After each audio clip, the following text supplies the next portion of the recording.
ticks, not particularly. You know, what I normally do every day, living out here in the bush, is in the morning after I've had a shower, I'll take a bug repellent and I'll just spray my legs. I always wear live-in shorts, even through winter. So I spray around my legs and around my shoes and socks, and that usually does the trick, unless you walk into a tick nest. And I think I've spoken about this before. Walking into a tick nest is not fun because your entire body will be covered in these little ticks, especially if it's a pepper tick, which are ticks that are about the size of a pinhead and quite annoying. Then, well, there's only one way to really get rid of that, and that is, again, to douse yourself, your entire body, and this is the way that I find work, with the bug spray, and let them die. Well, and then shake your clothes off and put them in the laundry and hope that none of them survived it. But no, not particularly, but it's good when you go out on a walk. I always tell everybody this. Check around. I'm going to show you. Check around your ankles, check in your shoes and your socks, go all the way up your legs, check around the back of your legs. You can see I'm nice and dirty from laying on the ground now. And then also check underneath your arms, because the ticks like warm places. So check your groin, check all those little places and things that you probably wouldn't check on a regular basis, and you'll be surprised. I found ticks, you find them ones that you haven't even been on a walk for and probably been there for a few days and you didn't even know. So it's always good to just double check. Herbie? Oh, Herbie's signaling us. Let's go and see what Herbie's got. We'll go around here very quickly. What do you have? Did you find a scorpion? Herbie's being like a honey badger today and scavenging and turning over logs and all sorts of things. What have you got? Oh, David, come have a look here.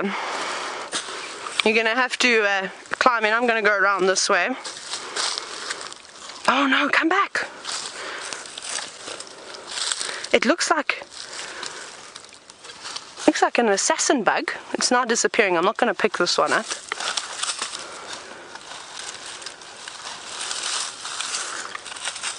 Do you see where it went? We're just trying to find it. Oh, here it is. David, you're going to be quick because it's a bit nervous. So we'll just try and move. There it is. Can you see it? Now, unfortunately, that character doesn't want to hang around, so we won't disturb it for too long and bother it and keep chasing away. But it looks like it was one of the assassin bugs. Well, you don't want to get bitten by one of those. That will hurt quite a bit. Now, I know it was just a little one, but sometimes it's nice just to let the insects carry on and do their thing.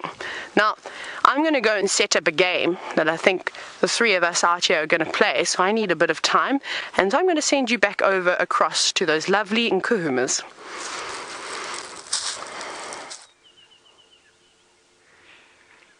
Well, the lions have some interesting visitors.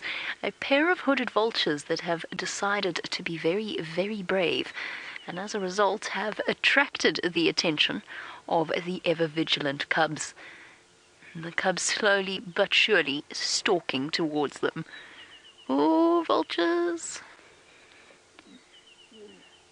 It's very brave. Cub distracted by the other cub. This is the cub that's the worst, seems to be the worst affected to me, the one on the left at the back. Oh.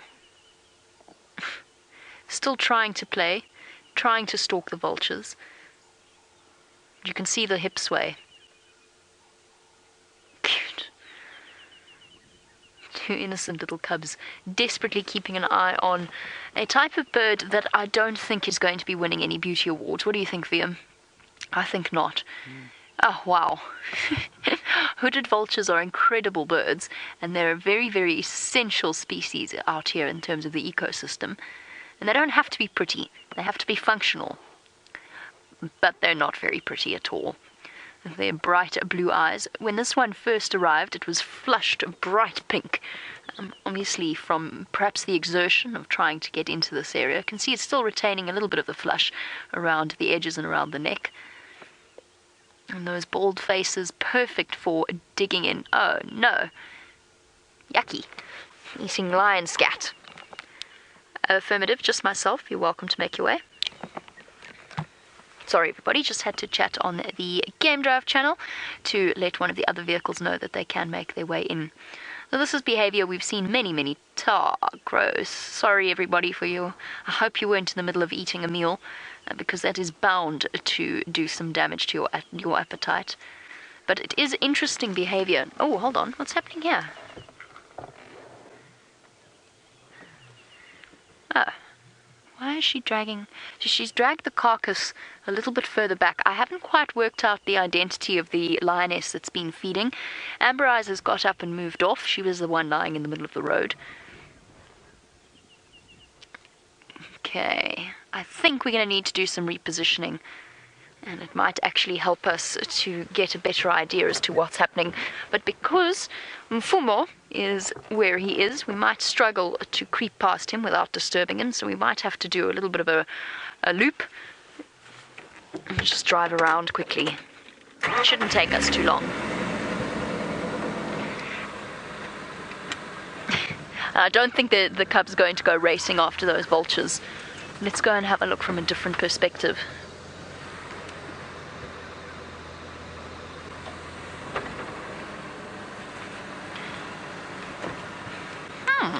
Very good question from Aaron in New Zealand, who's wondering, does the hood on the vulture, the hooded vulture obviously, serve any kind of a purpose? I'm not sure. Probably, if I had to guess, Aaron, I would say probably to do with breeding and to do with essentially sexual dominant status. Might be something that can be raised when the vultures are courting. It's interesting, speaking of vultures courting, it's interesting always watching the behavior of vultures around a kill like this, because essentially what will happen is while they're waiting, they find the time or find a way to spend their time to occupy themselves in the form of mating. And oh, I hope I didn't just drive through that. Definitely this very fresh smelling lion scat. So it's always interesting to witness the way that they go about this, and there's often a lot of noise involved. I've been watching them, they did it a little bit earlier. I've been waiting for the opportunity to get it on camera. Here we go, hold on. Squeeze past the tambuti. Hello, vultures. But yes, it's always interesting to watch the interaction, and Aaron, that's something that I'm going to start keeping an eye out for. It's usually the white-backed that are involved in such activities around carcasses, but I will keep an eye on the behavior of the hooded vultures to perhaps see if maybe we can get a little bit more insight into the purpose of the hood. I'm sure it makes sense that it's for breeding purposes, because a hood, vultures are generally relatively bald just so that they avoid getting their feathers all mucked up by the things that they feed upon, but a hood would actually probably be counterproductive in that sense. So the only way really it would make sense to me is if it's involved somehow in displays and within mating. You saw how that vulture could flush earlier. The lioness has dragged the carcass away a little bit and more into slightly denser cover, and she probably did it to try in a sort of vain attempt or an instinctive attempt to hide it from the vultures. I've lost track now. I've been so good at keeping track of which lioness is which, and now they've moved, and I'm a bit confused. All cubs have gathered, and are feeding on the carcass. And just so you know, the information that we've gathered today, this morning, has already been sent off to those who are in authority and those who are experts in this particular field. So we'll keep you updated as soon as we know exactly what the conclusions are. And they haven't finished autopsying the carcass of the cub. They've come up with preliminary findings, which seems to indicate white muscle disease, but they're still searching. And it's amazing how efficient the systems are that are in place in terms of testing the various bodies, essentially, that are found. Brian, on that subject, you want to know if we know how long it will take for this disease to run its course. Not a clue. Honestly, really, truly, I have no idea. And there's very little research that will actually give us a proper indication as to how it's going to work and what exactly is going to happen. Because, of course, most of the research is conducted on livestock. And wild lions are a completely different ballgame. So I don't know the answer to that. Again, as we said, it's preliminary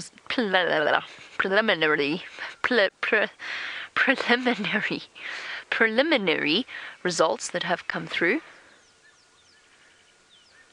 So we don't know with absolute certainty exactly what is going on here. All evidence seems to indicate white muscle disease. Sorry, I'm just listening to the vultures over there. I just want to see if they're going to give us the example of that behavior I was talking about earlier. Oh, fighting, squabbling for the best possible position. The victor stands tall, so no mating happening there. That was just a fight over space.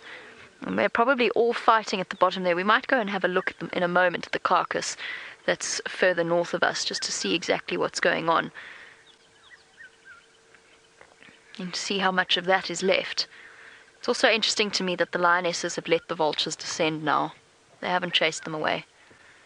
Well, I suppose they've got one buffalo, so they seem to be okay. What are you talking about, little cub? Making such a noise today. It's the same cub from earlier. Ouch, thorn.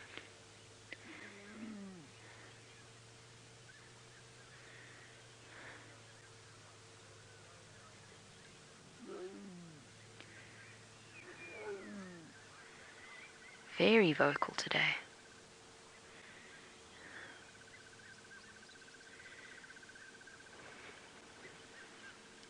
Oh, Liam, we dodged a bullet here.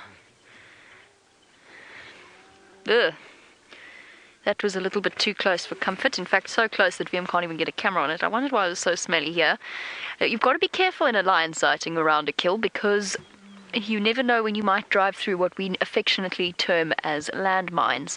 Just because once you drive through leopard scat, there's no going back, and your vehicle's going to smell for the next week or so.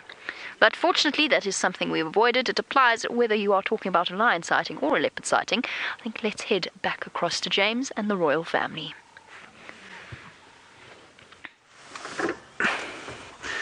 Now, not much has happened here, except that Shongile dropped the entire head of the duiker down onto the ground, and Hosanna has now taken it off into a bush where she's hoping to eat it.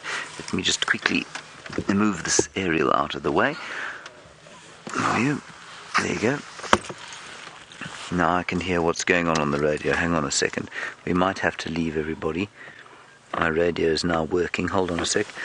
Guys, I've been here forever. I can easily move out. I'll move out for you, yours.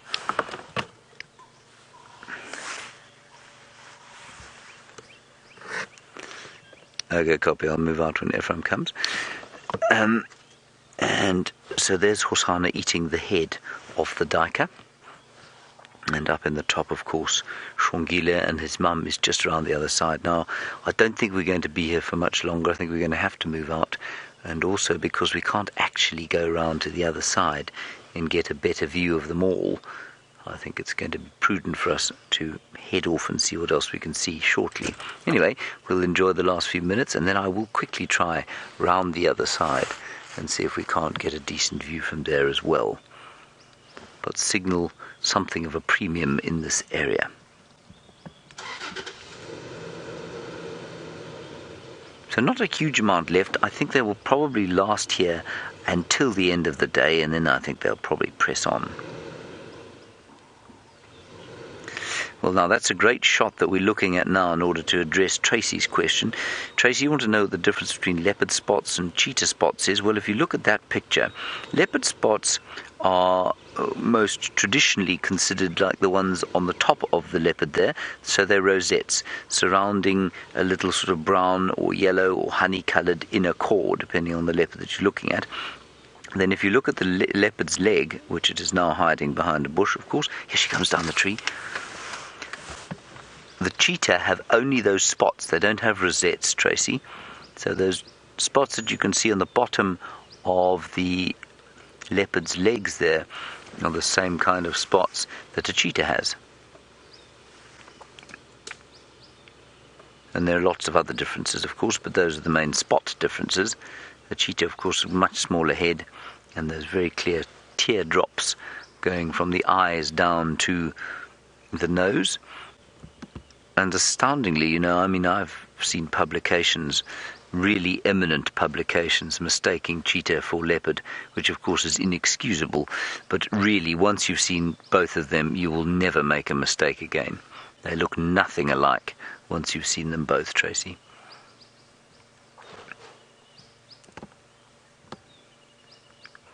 The tail there. And the tail, of course, if we're talking about the comparison, is a lot more heavy in a cheetah. It's used as a sort of rudder when they're flying across the landscape at 60 miles an hour or 100 kilometers an hour. And in a leopard, it's much more slight. They don't have to use it for that sort of thing. And sometimes it looks almost prehensile in a leopard. In other words, they will wrap it around a branch when they're climbing down a tree. I don't know how much strength it has, though. I don't think it's really particularly helpful for them when they're climbing. Fastidious cleaners of themselves. Completely unlike, I bet those lions you've been looking at are covered in gore and muck. Whereas these chaps don't like to be like that at all. Well, Aaron in New Zealand, I'm not sure that we're able to answer this question. It's a wonderful question. You say, why is it that the leopards seem to be so unaffected by the drought? I said at the very beginning of the drought season, I said I thought it would be good for the predators because there would be so much weak prey for them to catch, and it would be easy for them to catch things to eat.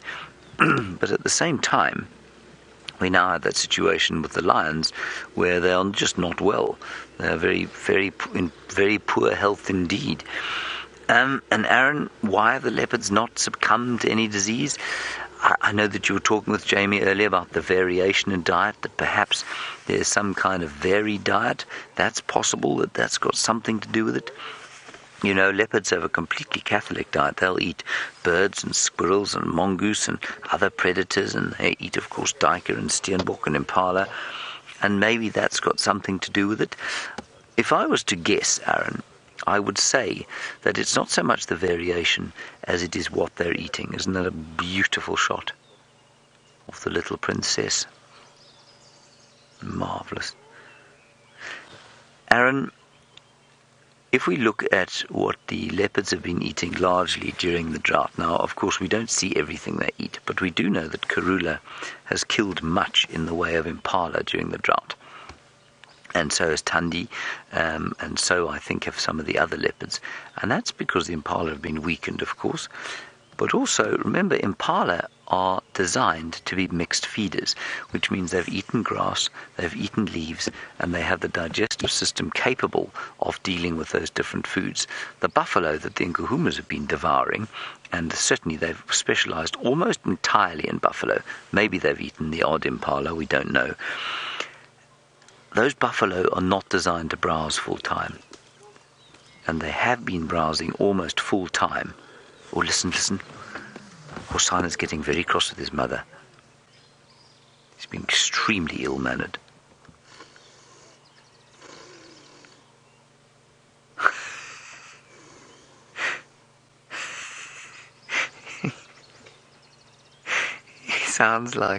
He sounds like a human being pretending to be a vampire.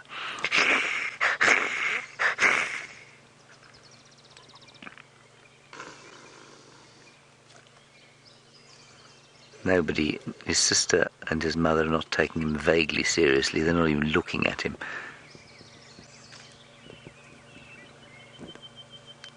And this will happen more and more, of course, as he gets bigger. And eventually he will start stealing food from his sister, I suspect. Just gorgeous, isn't it? Anyway, Aaron, so quickly back to the end of my long discussion. I think buffalo are not designed to browse full-time. Yes, they can browse, we know they can, and we certainly know that cattle can to a certain extent. But because of the chemical compounds in leaves, they just don't have the digestive systems.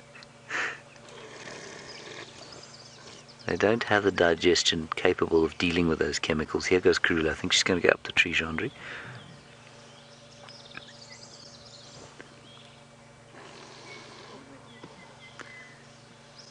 And so while the Nkuhumas have been eating buffalo, which are not designed to eat what they have been eating and therefore could be nutritionally deficient, the leopards have not had the same problem. That's my guess.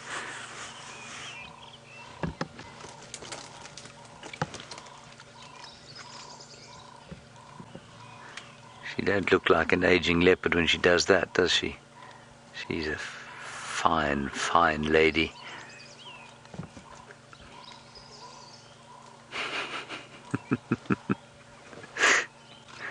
I got to tell you, the balance is quite astounding, and I imagine it must be much easier to balance as a bipedal thing up in a tree like that, but they managed to get all their feet onto some kind of purchase.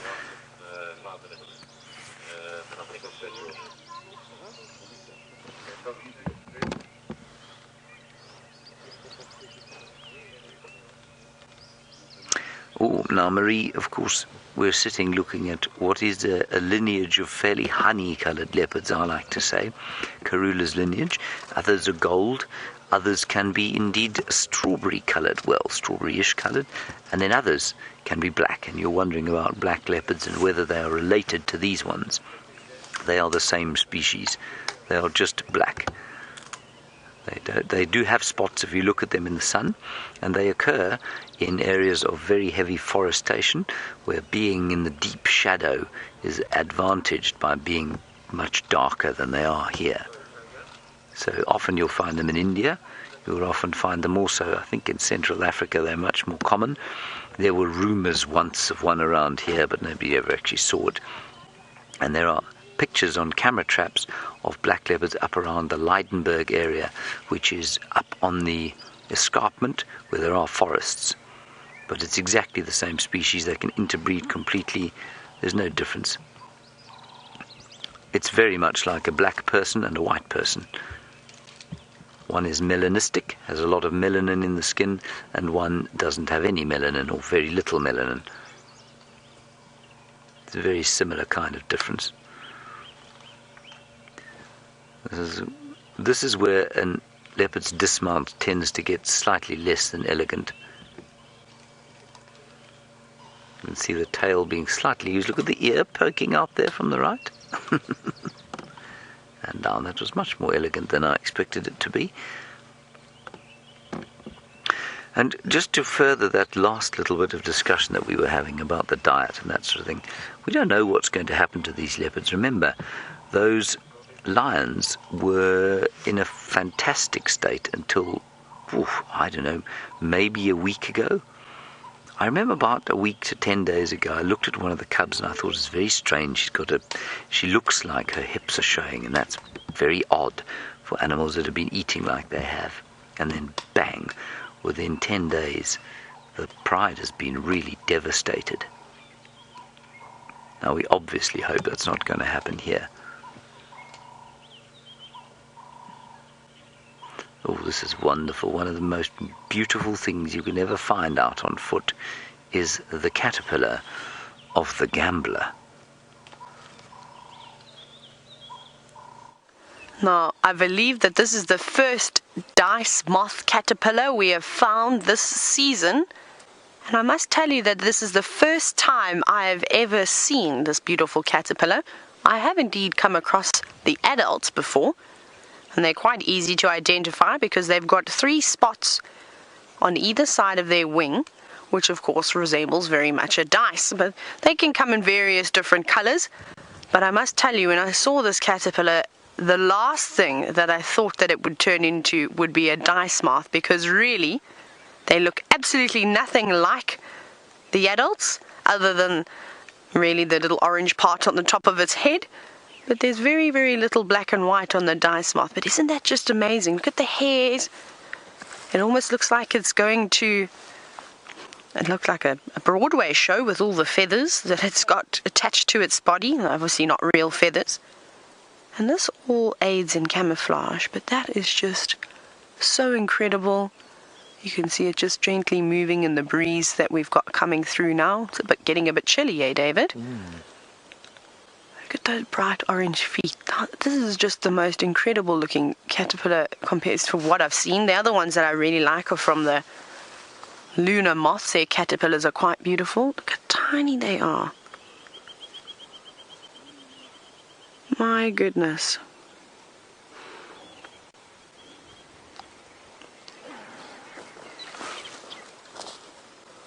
Now, James, you were wondering about the hairs that we're seeing on this beautiful caterpillar. Now, I'm not entirely sure what they're made of. It's probably keratin of some sort. And I don't think this particular caterpillar we're looking at utilizes its hairs like the hairy caterpillar does. And often what these hairs will do is it's a defense mechanism. So they break off quite easily and can often cause an irritation. So if something comes down and tries to eat them, hopefully the little bristles will get stuck on their face or in their nasal cavities, poke their eyes, something along those lines, and cause enough of an irritation that it would leave the caterpillar alone. But this one isn't particularly hairy. It's just a couple of tiny hairs, so I wonder if it just doesn't help with sort of a sensory and feeling around as it wriggles its way along the leaves and on the ground and on the grass, and helps it navigate, really. But I'm just absolutely fascinated by well, it looks like feathers. That's the only way I can describe it. Those big things coming off its body. It's just absolutely incredible. And I hope you've taken lots and lots of screenshots. Remember, we are live and we love to see these things. I think you guys have the best view sometimes. So if you can save a couple of those screenshots, hashtag Safari Live on Twitter, or send them into questions@WildEarthTV, and we'd love to have a look at them. Now, we've got a couple of things here, so come on and have a look. We even found a bird's nest. Very well hidden in this tree.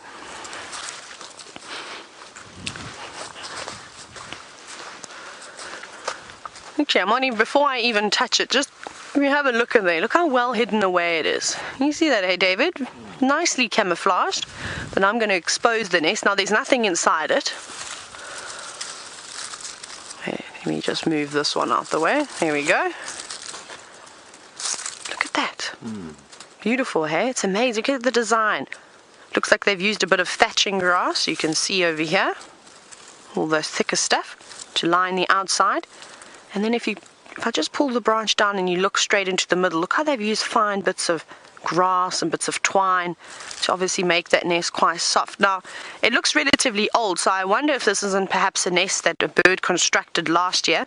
Not all the birds will reuse their nest, there's just a couple of them, but that could really belong to anyone, from a little batis right through to a prinia, and really any one of those little brown jobs. Maybe even a little robin could have made something like that. And it's a very common nest, as you saw. It's a cup nest, so it looks like a teacup, really, the inside, sort of round like that, and very soft in the middle. Just perfect for a little bird to pop its eggs down on the bottom, to sit on top, provide shade, provide warmth for those eggs. Now, remember I was telling you I was feeling slightly congested this morning. Look, I'm feeling my pockets full lighter. I want to show you something. Now, you all know that elephant dung is one of my favorite things out here in the bush. And, of course, I like to use it mainly, though, for insect repellents. Before I do that, let's go back across to James and the leopards.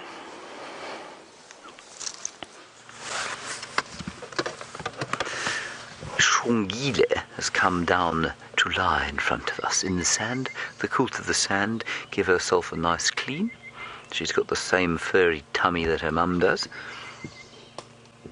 And her mum is now having breakfast. The rather selfish Hosana, the vampire hisser, is sitting inside the bushes. And there he is. It's an excellent picture of him, Jandre. That might be the top shot you've ever got of him. Thanks, James. Do try. Brilliant. Let's go back to the mother, perhaps. Shongile, very restful. So let's watch Mum for a little while she has her breakfast. Completely unselfishly sacrificed most of this adult male duiker to the wants of her children, which, of course, has probably made her the great success she is. Now, if you're not familiar with this leopardess, these are her 9th and 10th cubs that have got this far in life, and if they go independent, they will be the 9th and 10th that she's raised to independence, which is very impressive indeed, I think. That is correct. Yes, it is correct. There's always one litter whose names I can never remember. But the first ones, of course, Tundi and Shadow. who are still around to this day, 9 years old. Unfortunately not nearly as successful as her. Thandi had cubs a little while back, lost one, and as far as we know she's actually lost both now.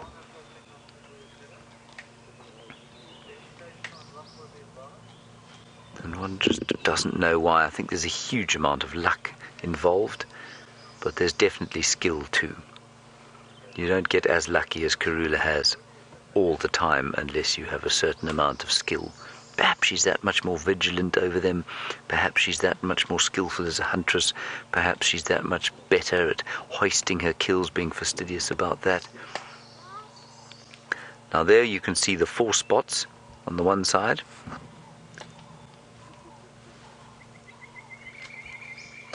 I thought there was a very small one in front of those 4 the last time I looked at her closely.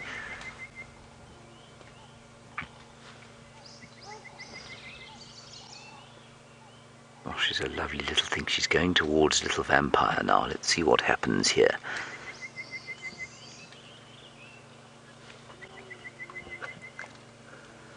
Cyan, I'm afraid I missed your question there. We're going to have to again. It was a comparison between lions and leopards of some sort. Oh, what makes leopards better climbers than lions? You know, they're not necessarily. I just think that they are smaller, so they're probably much in the same way as I find doing a pull-up a little easier than Gendre finds doing a pull-up. The fact that they are lighter probably means that they can climb a little more easily, so their power-to-weight ratio is probably that much higher than it would be on a lion. But lions do climb. They're very adept climbers. But if you look at this tree, for example, I mean, this is a pretty average-sized tree for this area. A lion trying to climb into that tree is going to struggle to find purchase in the same way that that leopard has. But in some areas where there are much bigger trees, then you do find lions climbing trees quite often. And they are very adept at sleeping in trees. Certainly they do it in Kenya, especially at the, what's it called? It used to be called Lake Manyara National Park. I think it still is. Lake Manyara National Park, they are famed for their tree climbing lions. And they think that they climb the trees mainly to escape the biting flies. But they can do it. So I would say it's a combination of a power-to-weight ratio and the lack of ability to find purchase in slightly smaller trees. And that's why leopards do it much more often. And also, of course, they need to stash their kills away from other predators. That's the main reason that leopards climb their trees. And of course, lions don't need to do that. Okay, chaps, we're going to have to leave here. I think there are other people coming. We've had a marvellous time. I'm going to hand you back to Jamie and a scat-eating vulture. Ba-bum, ba-bum, ba-bum, ba-bum. Ba-da. It's keeping me entertained on what has been a relatively sad morning, although a morning with hope. It is fascinating to watch their behavior as they creep forward slowly. You've got an amazing view of those talons and their thin bills. Look at this. Just look at those feet. Da-dum, da-dum. Especially when there's 2 of them. There's a certain feeling of bumbling ineptitude, which of course is completely unfair. They are... There you go. That should have been the climax of the music, right there. Ba-bum, ba-bum.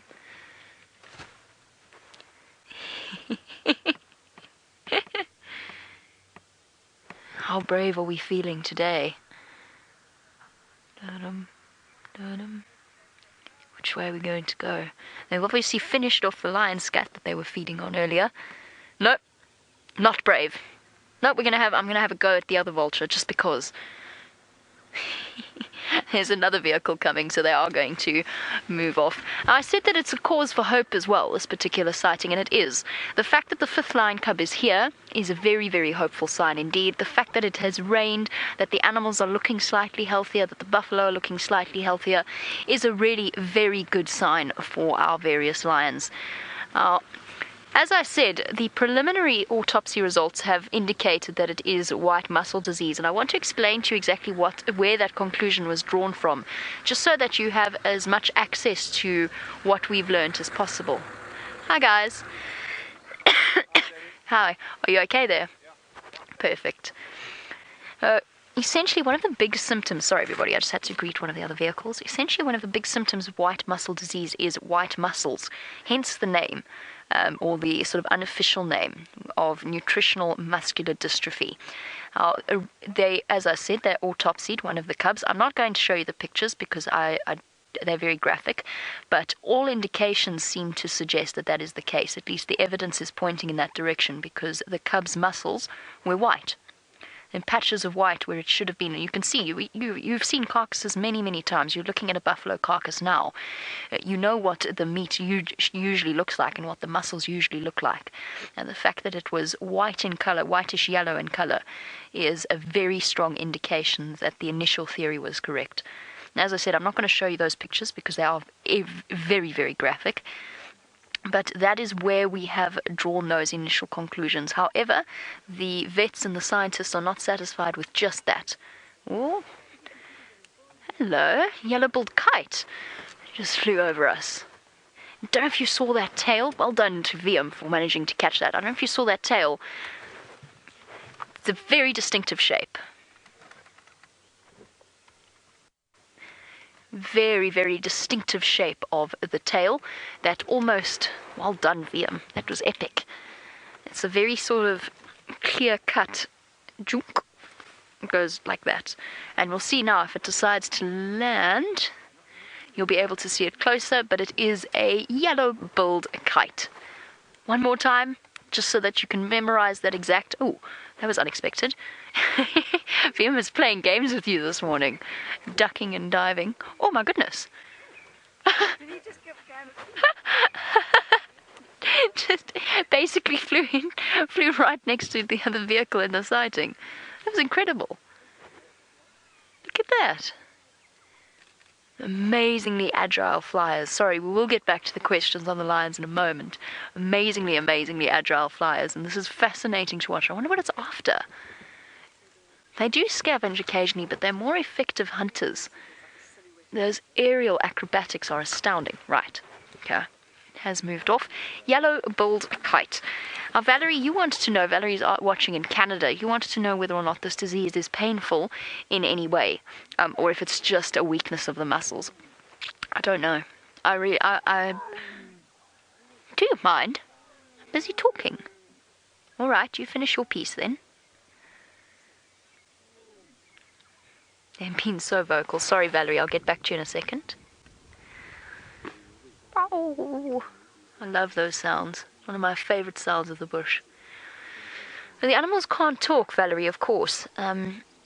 So we don't really know for certain. My hope is that it is just a weakness of the muscles. That's not to say it isn't distressing for them, because, of course, it must be very, very unpleasant for them to not be able to get up, to not have the control of the limbs that they used to have.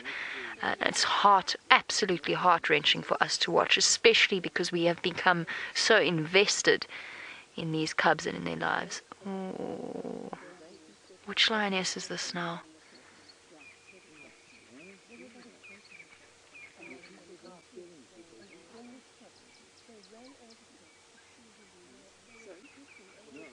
Sorry, let's just watch for a moment. I need to figure out who this is. It's Amber.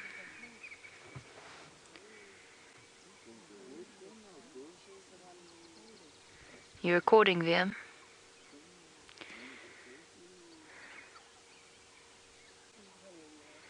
Yeah, it's Amber Eyes.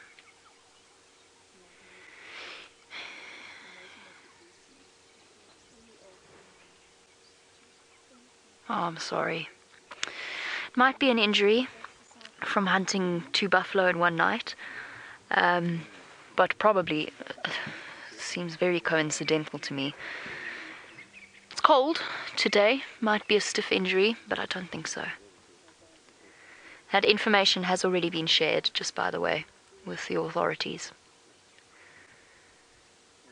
That was one of the big reasons that I stayed in the sighting for as long as we have, to be able to draw a proper conclusion. And I needed to see one other adult lioness that was not the one with the injury. I needed to see one adult lioness moving properly before I drew any kind of conclusion. And now that we have, I think in just a few moments I'm probably actually going to move out of this sighting. We've got the information that we needed to get. But as I said, we're not despairing just yet. The changes have come around at the right time. The 5th cub is a wonderful thing to be seeing, and whilst it still looks weak, it is moving around, it is walking around. There's a little wobble every now and again, but a little wobble's okay. And the rest of them are looking relatively healthy. And, oh, they're still feisty enough to smack at each other.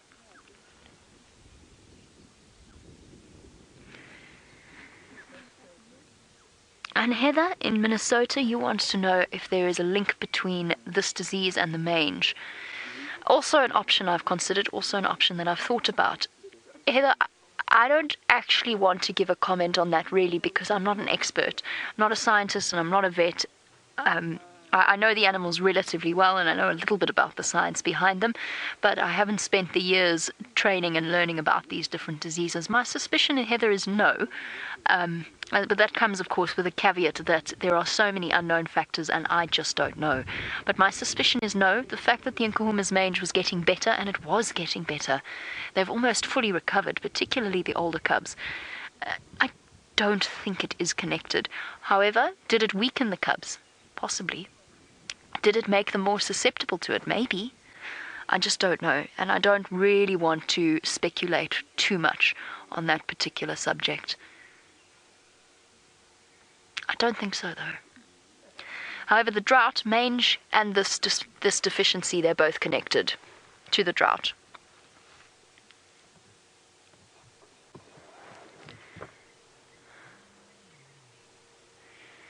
And I've mentioned that there is cause for hope.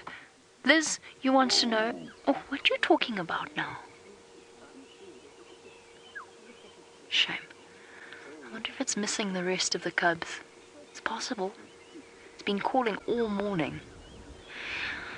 Liz, moving away from that sad subject, you want to know if it's possible that the muscles will get stronger. Yes, there is a recovery there's records of recovery of animals from this particular deficiency. The fact that it has rained, the fact that the buffalo are eating better food, the meat quality is going to be much improved. Yes, absolutely. Provided the lionesses stay strong enough to be able to hunt, and that is the special thing about a lion pride, is I know that at least 2 of these lionesses are as yet unaffected by it. They're still strong. So if they are still hunting, if they provide food, the rest of the pride will be okay, or could be okay. And the more rain that we have, the better the food quality. You've seen how green the grass has gone. Yes, they will get the nutrients that they need, and there's a good chance they can recover. It just has to happen fast enough, particularly for the cubs, because the cubs, of course, are much smaller and therefore a little bit less resilient than the adults.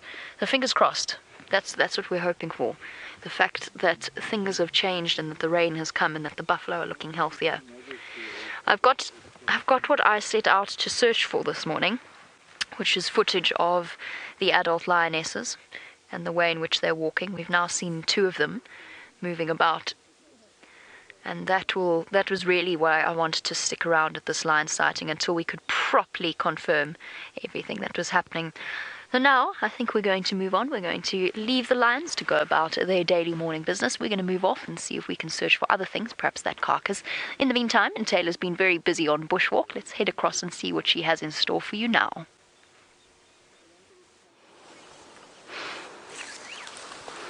Now, we've been waiting for you because you've seen something quite interesting, and I think it's sad, but it's quite comical in the same breath. But let me show you. Let me have a look. Now, very sadly, and it's obviously quite emotional, we've found the shongololo, or millipede, that has been squashed. Can you see that? Very sad, and now the ants are now utilizing it, but you won't believe what has squashed this millipede. It was an elephant. And if, David, can you see the footprint nicely? Yeah, maybe just line it up. Now watch what I'm going to do. I'm going to circle around the elephant's footprint. And watch when I do this. You see that? That millipede was not quick enough, unfortunately, to get out of the pathway of this elephant that was perhaps walking around here. But like I said, now you can see that nothing has gone wasted out here. I'm going to try, actually want to take a closer look. You can see that these massive ants, look how big they are eating away, taking back as much as they can. But I see that they're struggling quite a bit to actually get inside and get hold of the softer bits of this millipede, and that's because that exoskeleton is so hard. But luckily it has been squashed slightly. I was moving it around, and I think they'll be able to probably pull it apart in a couple of hours if we had to come back here. I don't think that there would be very much left. Now I'm now hooked on the branch. I want to show you something with the elephant dung. Now, it's one of my favorite things to do, as you know, is to obviously burn elephant dung. But I mainly like to do it for getting rid of the insects. But today I'm going to do it for a completely different reason. Like I said, unfortunately, I'm feeling a little bit on the congested side. I'm not sure what it could be from. Maybe just a cold, because we keep having hot weather, cold weather, hot weather, cold weather.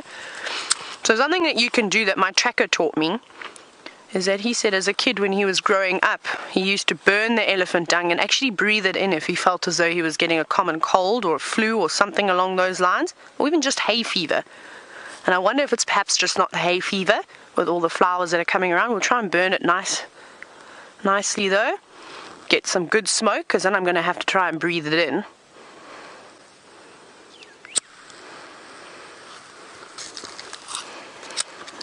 Here we go, getting quite a bit of smoke now.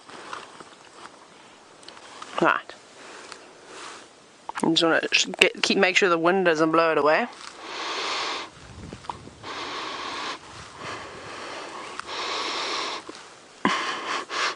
Oh, I'm not even joking, that actually works really well, hey Herbie?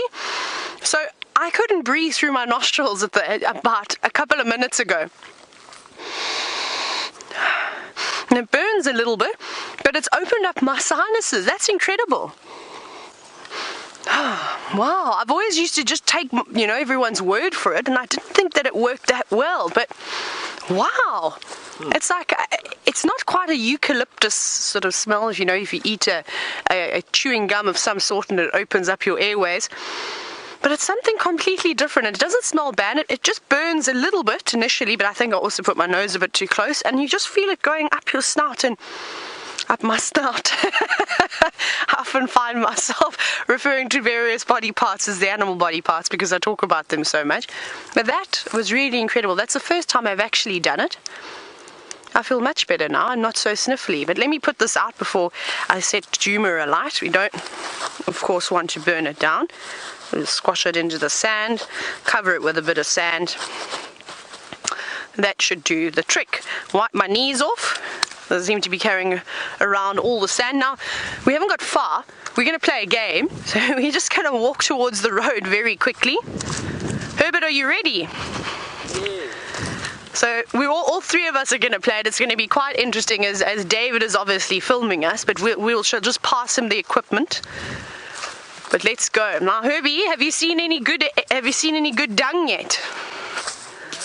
Not yet. We're looking. As we're walking, we're also looking for... Yeah, I've got some. Got it. Right. This is the first step. Let me just take the sand off, although I don't mind. I don't think any of you will mind a bit of sand. Give it a bit of a wipe. Get a bit of a shake. See that? Impala poo. Impala feces. Right.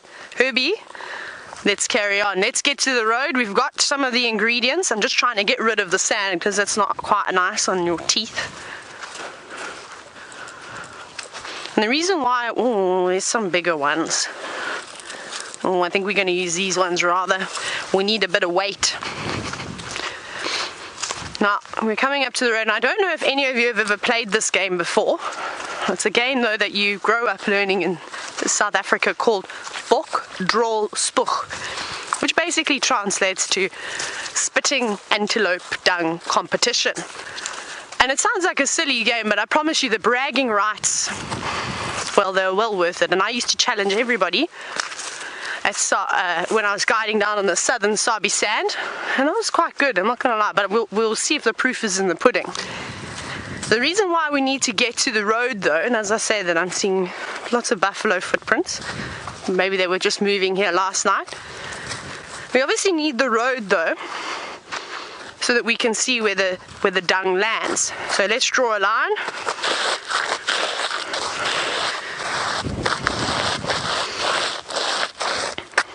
Herbie, are you ready? What have you found? Herbie's found something before we can even play the game. Where is it? What are you looking at? Oh, look, here's a centipede. Oh, that's cool. Come, David, quickly, look here.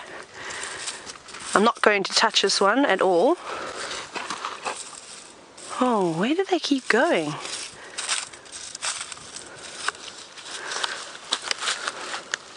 It's now disappeared. Can you believe that, Herbert? It went under the leaves, and I think it probably knows me because I've caught a couple of centipedes for James and they don't like me very much. No? Okay, that's fine. Centipede doesn't want to be seen, but it's hiding in the leaf litter somewhere. It's so well camouflaged, right, Herbie? David? Now we're only allowed to use one, so what you basically have to do with this game, and it's really not anything difficult. We've got a line, we've got the road in front of us. You take the dung, put it in your mouth, and you swirl it around. You've got to make it a bit moist now. Don't worry, I'm putting it in my mouth, but remember, it's an impala dung. It just eats grass and leaves and a variety of things. It's okay. David, don't laugh because you're putting yours in your mouth as well. It tastes a bit like cardboard. Now the trick is, let's walk up to the line. You got to get it moist because once it dries out in the sun, it's not particularly heavy. And there's a technique. You got to pull your pants up. You got to get a good stance with your feet. You can't go over the line. If your toe even goes over the line, you're disqualified. And you know, it's quite embarrassing to be disqualified from a spitting competition. Herbie? So I'll go first. Do you want me to go first? Yeah. I can't remember which foot I'll use. I'll go with this one. Herbie looks like he's going to do a runner. Okay. You see? Okay, I'm going to go and stand now at my dung, and we're going to mark where the next person is. Right, Herbie, here's mine. How far was that? T for Tayla. No pressure, guys, but the viewers are the money's on me, just by the way. Come on, Herbie. I'm going to win. So Herbie's about to go. He's doing a run up. Oh, Herbie, on the line. You have to do it again. It's strict. Did you see how sneaky Herbert was? He didn't even put the dung in his mouth, he just threw it. Fine, it's fine, we'll take it because you'll throw. Let's put an H here for Herbie. Now David's going to be interesting because David, you're going to have to approach the line as well. We all play this game, we don't leave anyone out. Now David's taking a run up. The slowest run up in history, and he's about to shoot, and out it goes. All right, next to Herbert's, oh, David, I'm sorry to say, but you've come in last. Come and have a look. You've just missed Herbie's. That is Herbert's, that is David's, and I am the champion of the dung spitting. I've still got my title. I'm now the champion in the northern Sabi sands, though I think we'll have to get together with the other guides. And I suspect Brent will probably be good at this game. He seems to be good at anything competitive. But yes, isn't that wonderful? A fun game, simple things that we do out here in South Africa. Now, we're going to carry on, of course. We're going to head a little bit further down north, and let's go back across to Jamie, who's watching some vultures.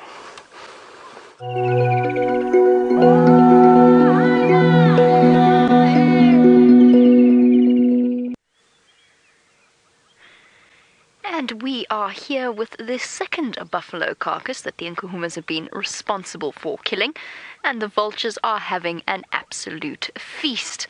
And this is one of my favorite things to sit and watch. Oh, hold on a moment. We might need to do some repositioning in a second. I'm currently blocking the road in the most spectacular fashion. So hold on a moment. We will come back to the vultures. I'm just going to have to reposition.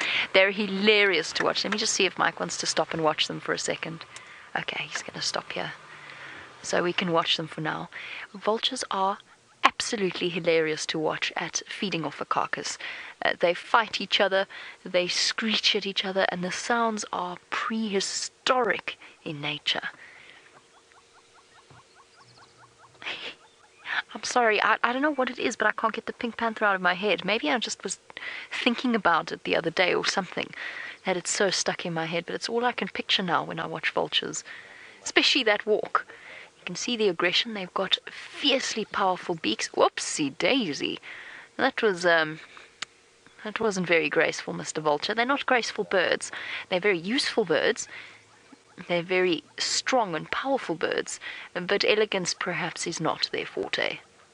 And as the white-backed vultures squabble over this buffalo, they're actually struggling to get into it. The lions haven't fully opened up the carcass, so there's competition for where exactly they can stop and feed, which is why they are squabbling with each other. Now they're all keeping a close eye on us to watch our comings and goings. Look at that beak. Really gives us an amazing opportunity to examine how powerful a structure that bill truly is. Not quite as large as that of a lappet-faced vulture, but plenty large enough. Traffic jam at a vulture carcass. I think what I'm going to do is move off out of the way so that we can continue to watch without having to shuffle around. Got a nice little gap here.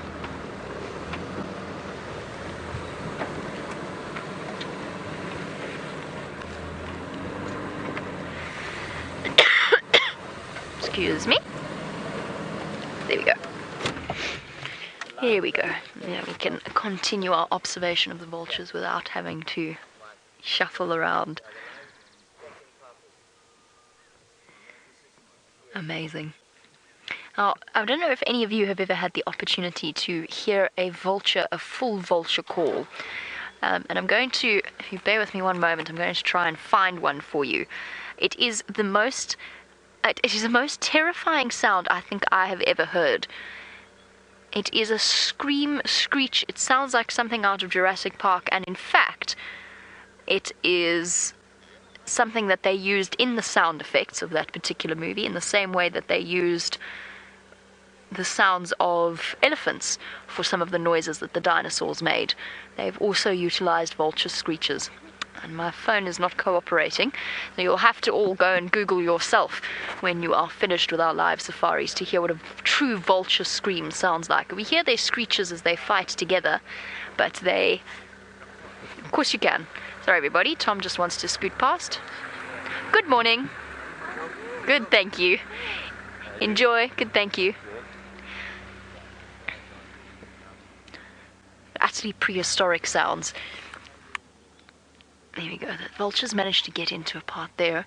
Most of the vultures are moving off. They sometimes are a little bit skittish.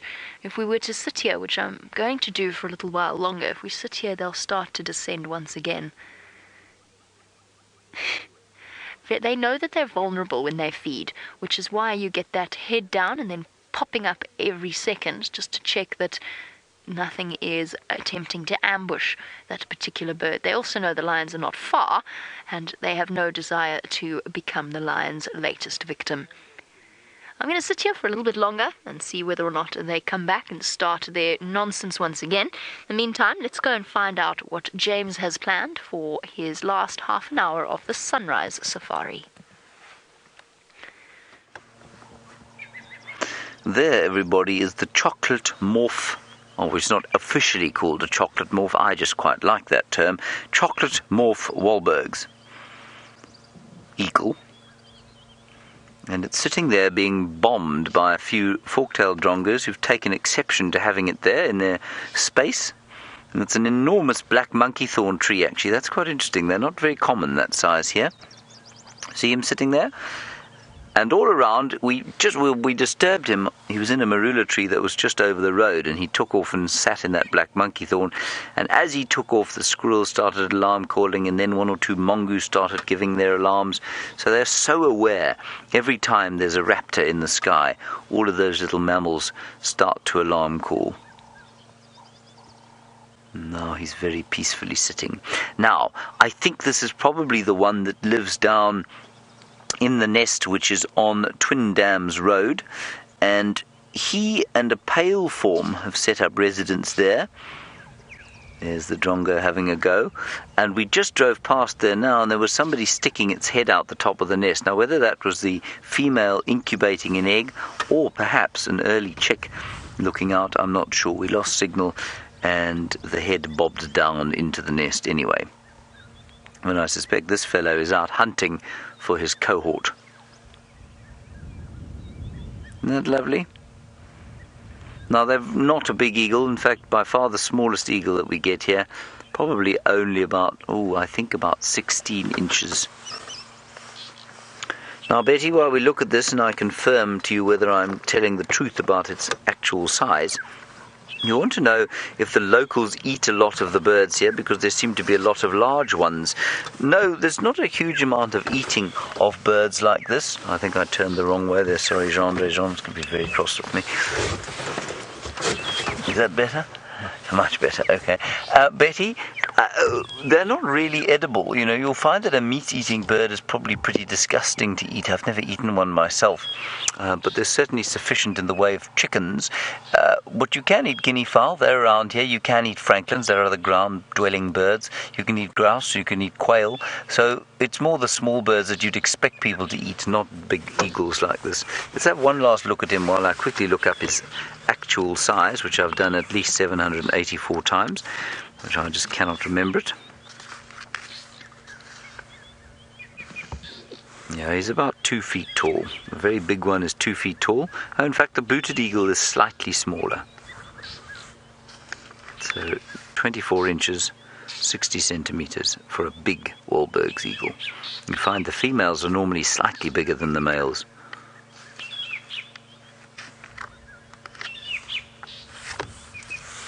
Very nice. Right, Jean, what do you want to see now? Mermaid. A mermaid. Well, it just so happens, Jean, that we're close to Buffelshoek Dam. Maybe there's a mermaid there. Andre is, of course, heavily medicated, everybody, which means that, his mind is just not quite where it should be. Right, let's head across to Jamie Patterson. She's still with the vultures fighting over their dung.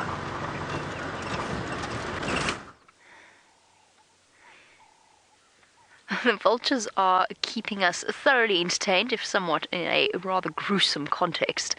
As they're feeding off the buffalo, they're all fighting over the prime position in the more tender areas of the buffalo. It's the only place that they've really managed to gain access. It's interesting that the lions haven't really bothered to feed on this particular carcass at all just yet. Now, they've left it all for the vultures, and they are going about things with relish. Sliding down off the side of the buffalo. Now, a little bit earlier, they had a proper go at each other, and I'm hoping that that's something you're going to see soon again, which is why we're still sitting here with this particularly gruesome scene in front of us. The reason I think that there's going to be more action is there is one very large white-backed vulture standing off to the side. Now, I'm not sure whether he or she has had the opportunity to feed just yet, but it is probably going to come in and try once again. And the longer we sit here, the more comfortable and relaxed the other vultures will be, and the more they will start moving in. And of course, I also want to make sure that there's no white-headed vultures about, because I still haven't seen one here. Everybody else has seen white-headed vultures, and I haven't, and I'm starting to feel slightly left out. There's also always the possibility of a Cape vulture, which is a vulture that is far more endangered than the white-backed vulture, although all vultures, of course, are vulnerable. But the Cape vulture, they live more in the rocky areas of the country. So they nest in cliffs and crags around the Drakensberg Mountains, but they do occasionally fly over into this area. And a vulture can cover hundreds of kilometers during just a couple of days and months. So it's entirely possible that we could see a Cape vulture. I've seen them here before, and that would be something special for some of you to add to your bird lists. Unfortunately, though, for now, we've only got the white-backed vultures. And Cape vultures are fractionally larger and slightly more dominant at kills, so we'd know almost immediately if we were seeing a Cape vulture just by its behavior alone. rather than a white-backed vulture. They do, however, look relatively similar. You know, the animators of the Jungle Book got things very right in the way that they animated the body language of the 4 vultures in that.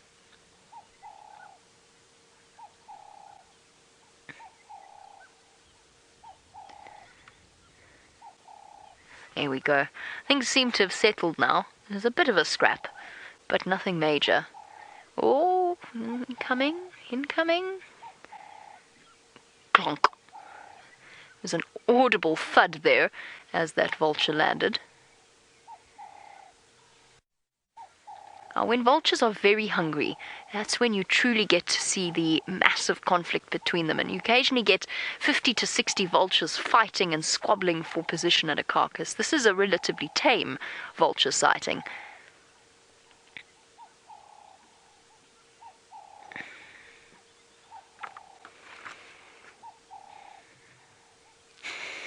James, you read my mind.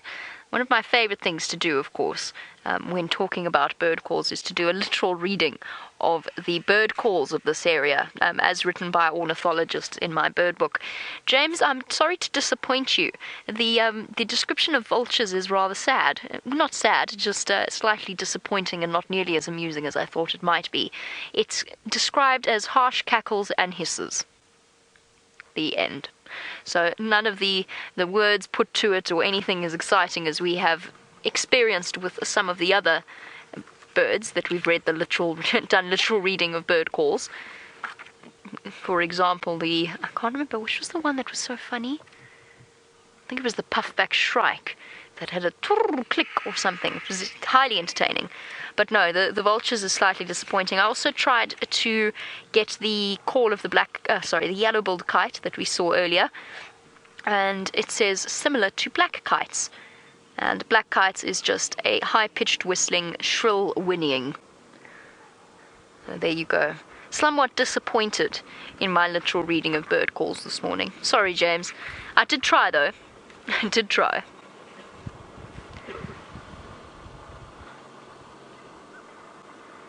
Okay, well, these vultures are being relatively contained in terms of their interaction with each other. I'm not sure if Mike is coming. Sorry. I see. Did we drop something? Or was that them? No, that was them.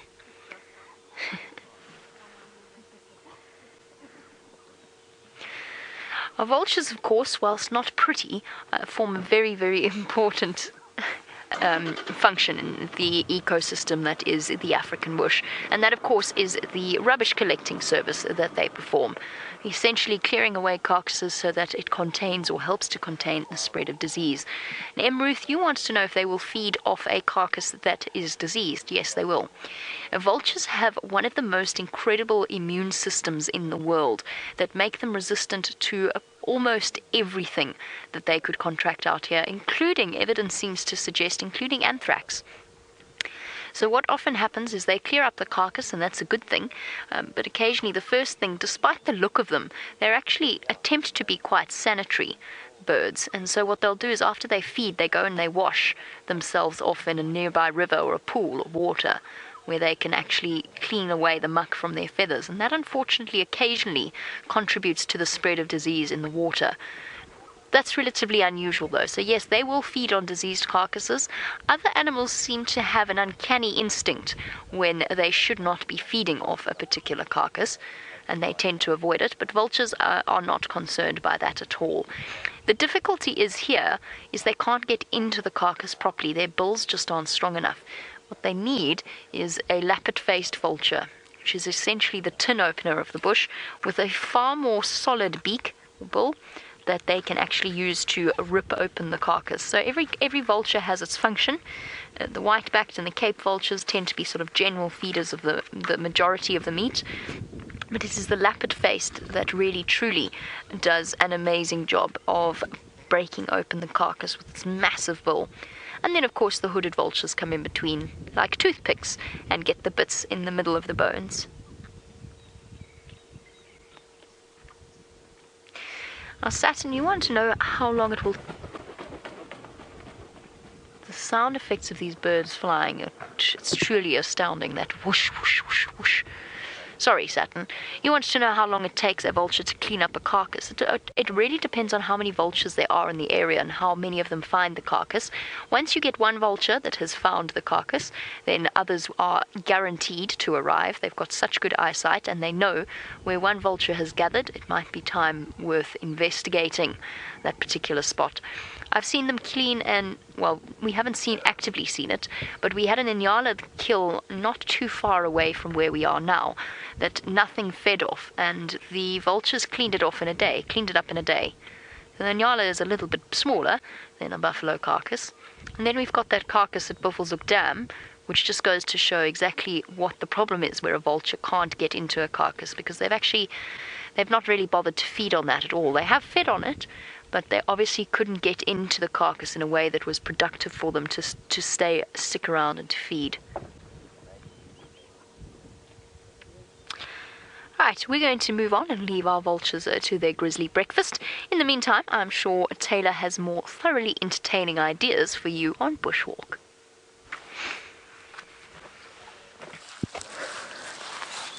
Now we've come across the most beautiful plant.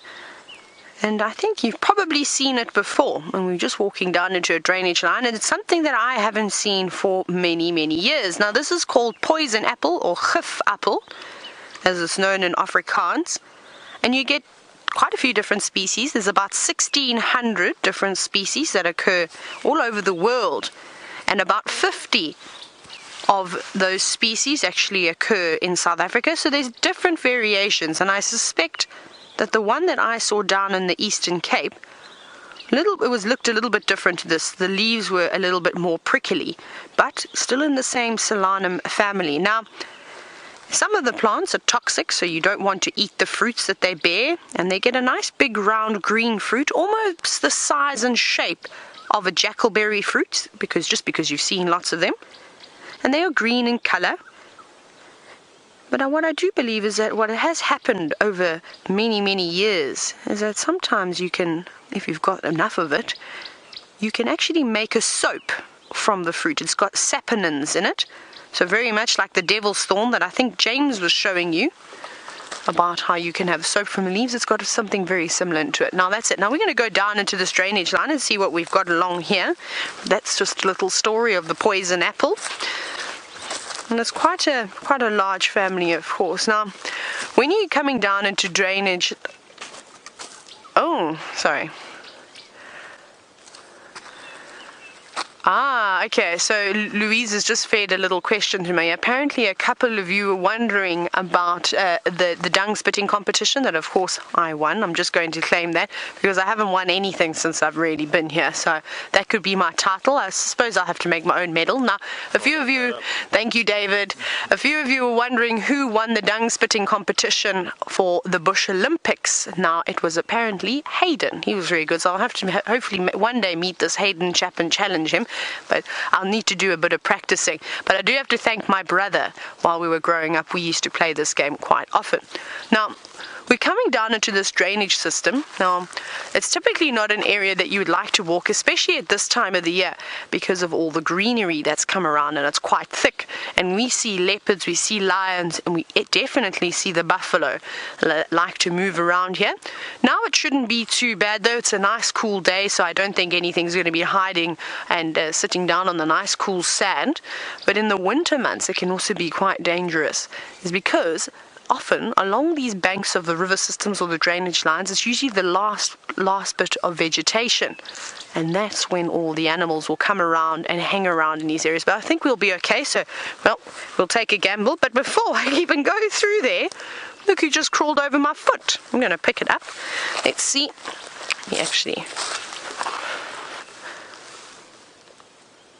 Don't curl in a ball. Sometimes if you pick them up gently and quick enough, they actually don't mind.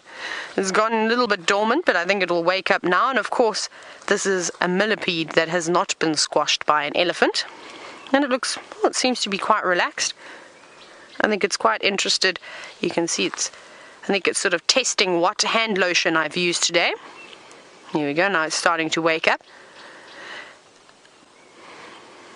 Ooh. Ooh. Now, you can see it's curled itself up into a little bit of a ball. So I wonder if it perhaps didn't taste something on my hand that it didn't quite like. So I'm going to put it down. Is that these insects, of course, can be quite sensitive to the various products that we use on our hands. Let's carry on going through here. And that's one of the reasons why we don't like to pick up frogs, especially because they breathe through their skin. So if I've used anything that could harm a frog on my hands, they're going to pick it up quite quickly. Sorry, Louise, I missed that question that you just sent through.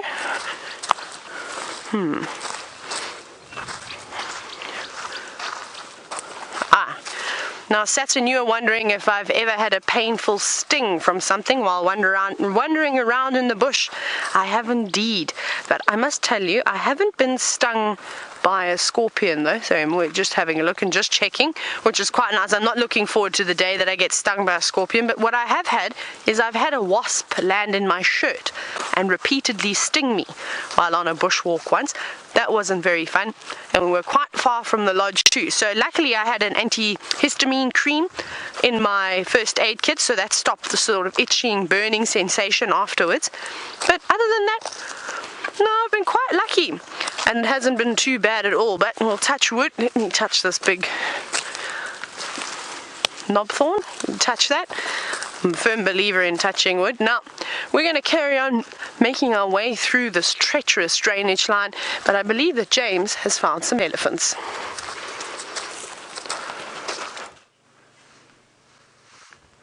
Here's a herd of elephants, everybody. We've been sitting with them for a very pleasant time now, and they're eating some silver cluster leaf, largely, I think, and that one's having a bit of a go at some Dicrostachys. There's a whole herd moving slowly towards Buffelshoek Dam, which is sort of off to the right-hand side of your screen there. So it's two of them here, and I think what we're going to do is drive very slowly along this road and try and pick up the others, because Jean-Andre spotted a very small one. Didn't you, Jean-Andre? Yes, you did. Good man. Well done. So it's very nice having elephants back, I must say. They have dispersed, rather, since the rains have begun. And I don't think we're going to have the same numbers we've had recently until... Oh, I nearly thought I saw a baby impala. But I saw a baby Steenbok. Until the marula fruits come, everyone, and then I think we're going to have lots of elephants. Look at that.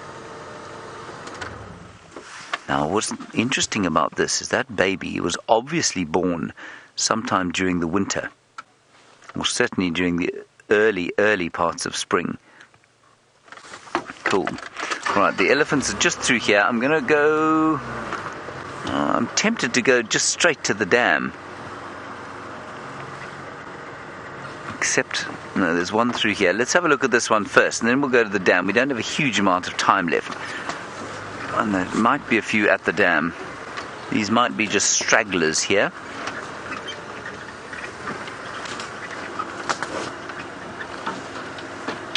Still no baby impala, still no woodland kingfishers. Here we go.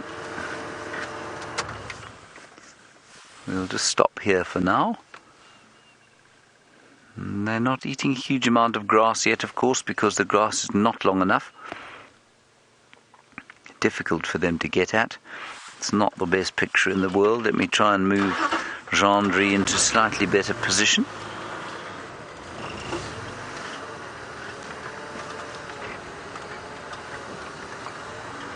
See the things I do for you, Jean-Andre? Yes.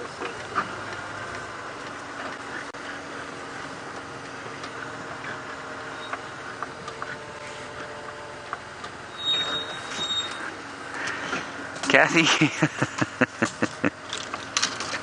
I'm going to stop here. It's not the best view in the world because you have to go to the top of my head, but there's another one that I think is going to pop out there, so we're just going to wait here.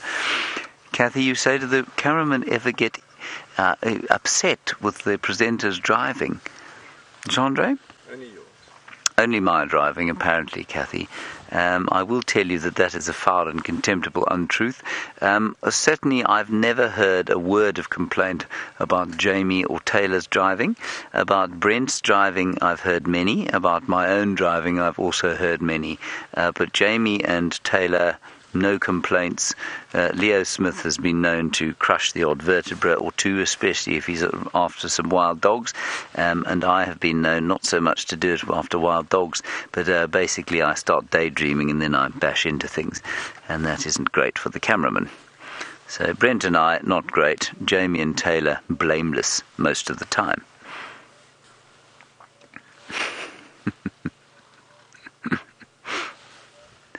Byron, of course, everybody is back. Many of you know Byron. And Byron, I'm not sure about his driving. I suspect it probably is somewhere in between. I think he's quite a competent driver of the Land Rover. He actually owns a Land Rover himself.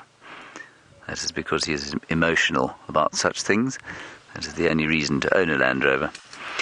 This is what I was hoping was going to happen. This very large cow has popped out from behind her bush.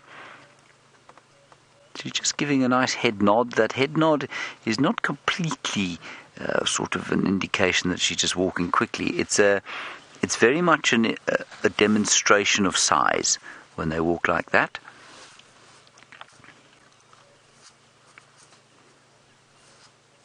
She's a big stocky cow, isn't she? She's what might be described as having thick ankles, Chandra. She's quite muscly. There we are. Very nice. And they love Combretum calinum. That's the tree that they're eating there.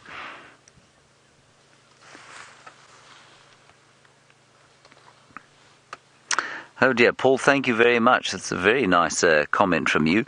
You say Byron's driving is about as good as his dancing. Excellent.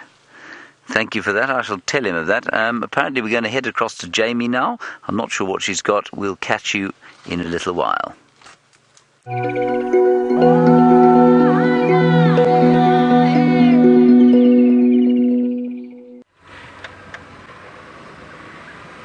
Well, I don't have anything at the moment, but I thought that after this morning perhaps we could do with a happy sighting, and so I have been scouring the bushes to see whether or not any of the impala have had their babies yet, because of course one baby has been seen on Buffelshoek, one baby has been seen on Torchwood, so neighbouring properties, and any day now we are going to see the first joyful signs of summer and new life and birth and the little wobbly impala lambs.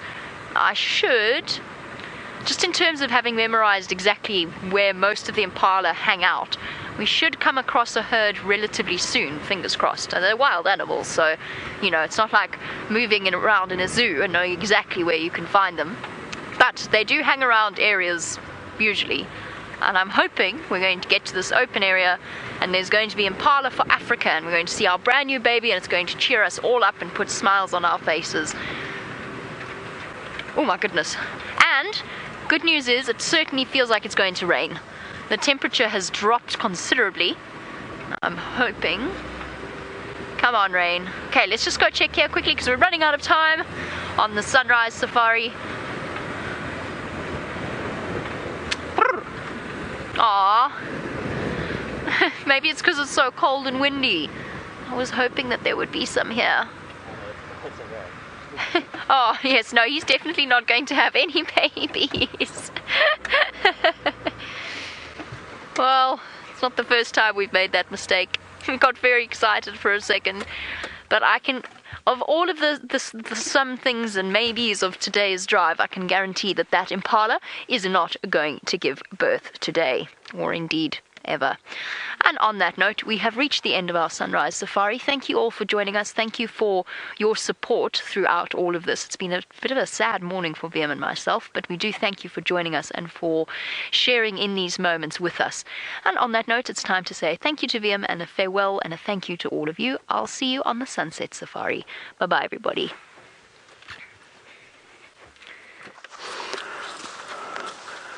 David, come back. Look, it's a bird. It's a plane. No, it is definitely a bird. It looks like a lilac-breasted roller. Can you see it just sitting here on this bush willow? I don't see Oh my goodness. You've got it in your frame. You see how the middle branch, if you go to the left and between the two very prominent branches, this big tree? Okay, well, there is a lilac-breasted roller sitting in there somewhere. It's quite difficult to point out. Oh. There, can you see it? Here it is. Now, here we go. It is a tricky one. And we just spotted it as we were walking around. I'm surprised it hasn't actually flown away from us because we're not too far from it. But I can also hear another one shouting in the distance. So perhaps it's going to fly off in the moment. That was the first bird we've seen on the walk this morning. Fantastic. Now, I've got something else to show you. Have a look over here. Let me see how beautiful that is. This is called a sedge. Now it's quite easy to tell that it's a sedge because it's got very sharp edges. I don't know if you can see that. Yes. And of course this very awesome looking flower on top. Now I have a little rhyme for you, and this is really all I know about a sedge, is how to tell the difference between a sedge, a rush and a grass. Are you ready? Sedges have edges, rushes are round, grasses have nodes all the way down, and that's it. That's all I know about a sedge. But they are in the cypress family, so I'm sure you know what cypress is, the stuff that they use to make paper out of. Well, David, are you running? Am I putting a bit of pressure on David going over humps? He's walking backwards. He's moonwalking away. Now, they're beautiful little things, and you see them growing all over, and it's a massive, massive family. There's about 90 different genres of this specific type of not the specific type, but of the various types of sedges that you get. So it's huge, huge, huge. Now, fortunately, I'm going to say goodbye to you, and it's been absolutely wonderful. And sadly, I'm only going to see you in about 2 weeks or so. I'm going on holiday, but I'm sure I'll come back with lots of fun stories for you. Otherwise, I hope you have a great time. Keep watching, of course, and make sure that Jamie and Brent and Byron, who is also back, doesn't get too out of hand. But for myself, David, and Herbie, have a lovely day.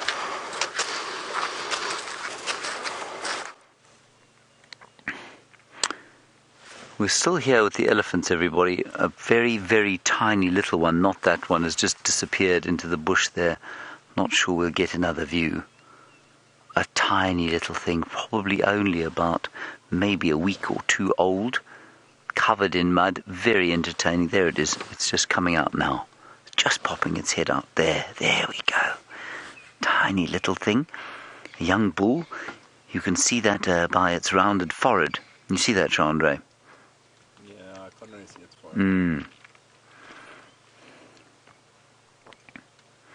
Anyway, it's found a little friend, a sibling, or probably a cousin that it's sitting with there.